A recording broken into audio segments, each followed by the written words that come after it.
It's the humility to have an attitude of a student, to talk to other people, to use tools like you're providing so that we can all learn and continue to stay on that learning track.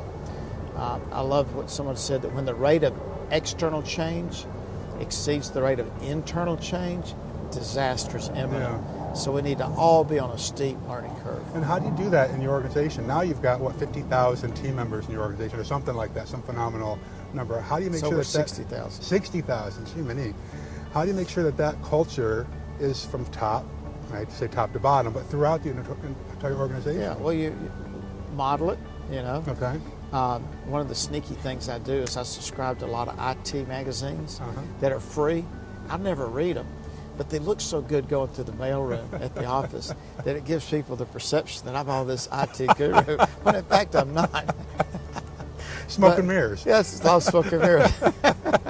But I'm obviously having fun. But it does make the point that, you know, be a learner. Yes. You know, subscribe to stuff and go to conferences. And, you know, when I do those magazines, sometimes they ask to check here if you're a student. Well, you know, I'm motivated to check the button because I get a discount off of the magazine subscription.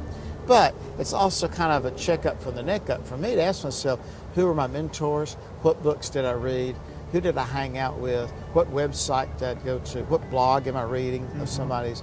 Do I still have the attitude of a student? If I have that, it begins to permeate the whole organization. If I don't have things figured out, if I've got curiosity about stuff, if I'm out there making field trips, asking a lot of questions, I think that kind of sets in motion a behavior. And that's the biggest challenge privately held family businesses have, is stay on the top of their learning curve.